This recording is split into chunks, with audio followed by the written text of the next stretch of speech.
नमस्कार. छोटासा व्हिडिओ आहे. फक्त महत्त्वाची माहिती म्हणजे गणपती विसर्जन करतात यामागे काय हेतू असतो, काय महत्त्व आहे हे मी आज सांगत आहे.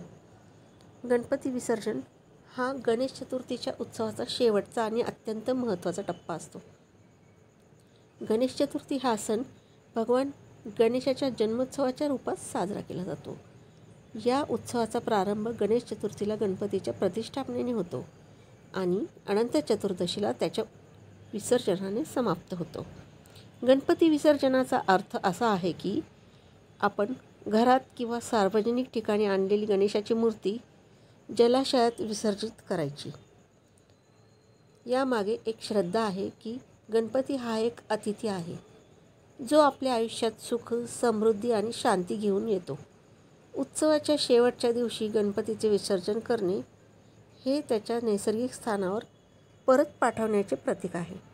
या प्रक्रियेद्वारे आपण गणपतीला धन्यवाद देतो आणि पुढच्या वर्षी लवकर येण्यासाठी निमंत्रण देतो. गणपती विसर्जनाचे सांस्कृतिक आणि धार्मिक महत्त्व आहे. विसर्जनादरम्यान गणपती बाप्पा मोरया, पुढच्या वर्षी लवकर या उत्साही घोषणांनी वातावरण अगदी भक्तिमय होते. विसर्जनाआधी गणपतीला नैवेद्य अर्पण करून त्याची पूजा केली जाते. विसर्जनात गणपतीची मूर्ती पाण्यात सोडून दिली जाते, ज्यामुळे गणपती पुन्हा आपल्या स्थानावर जाऊन सर्वांना आशीर्वाद देतो अशी भावना आहे.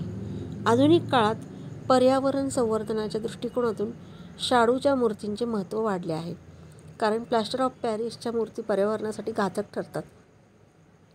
त्यामुळे शाडूच्या मूर्तीचे विसर्जन निसर्गावर कमी प्रमाणात परिणाम करते. या बदलामुळे पारंपरिक श्रद्धा आणि आधुनिक काळातील गरजा दोन्ही एकत्रितपणे सांभाळल्या जातात. आपला आजचा व्हिडिओ खूप महत्त्वाचा आहे की जेणेकरून सर्वांना कळले पाहिजे की गणपती बाप्पाचे विसर्जनाचे महत्त्व काय आहे. बस मी व्हिडिओमध्ये एवढं सांगण्याचा प्रयत्न केलेला आहे.